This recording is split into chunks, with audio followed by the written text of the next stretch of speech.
Let's now shift focus to Gaza. It is on the verge of total starvation. Israel's aid blockade has threatened Gaza with famine, with 500,000 people facing starvation. According to reports, people in Gaza are eating 1 meal per day, if lucky. And this is 70 days after the Israeli military halted the entry of food, water, medicine, and all other life-saving supplies into Gaza. Now, Palestinians in Gaza are urging US President Donald Trump for a permanent ceasefire, entry of aid, and the reconstruction of Gaza. The US President is expected to visit Saudi Arabia, Qatar, the UAE, starting on Tuesday. That's May 13. We, as Gazans, demand US President Donald Trump to stop the war, a permanent and total cessation of war, to reconstruct, to reopen the crossings and get humanitarian aid in. Since we are hearing in the news that Hamas want to release the Israeli-American hostage, Alexander, we demand the entry of aid because we are starving and we do not have food, flour, or anything. On Monday, Palestinians in Gaza's Jabalia looked through the rubble of a school that was housing displaced families following Israeli strikes that killed at least 15 people, according to local health authorities. The Israeli military said it was looking into the report.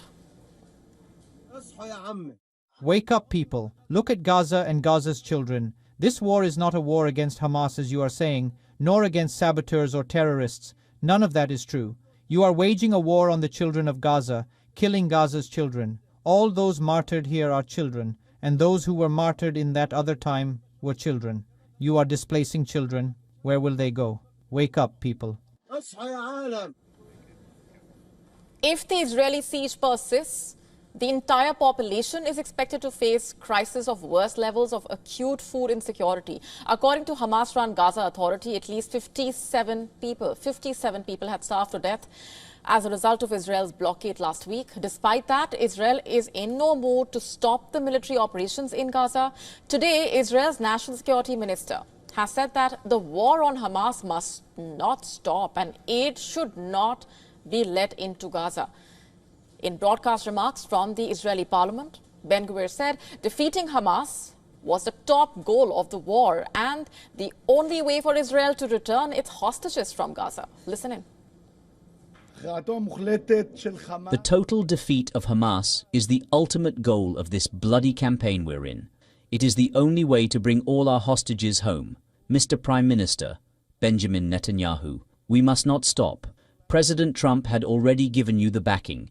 He had already told you that the gates of hell can open on Gaza, and we are procrastinating and missing out.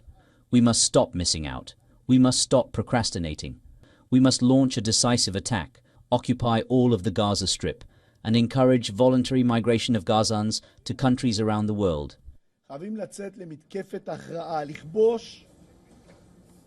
And earlier, Israel's Prime Minister Benjamin Netanyahu vowed to continue with plans for an intensified military campaign and has said that there would be no ceasefire in Gaza. This after Hamas decided to free the last surviving US hostage in Gaza, Aiden Alexander, as a goodwill gesture to Donald Trump. The Israeli-American hostage is set to be released by Hamas following four-way talks between Hamas, the US, Egypt, and Qatar.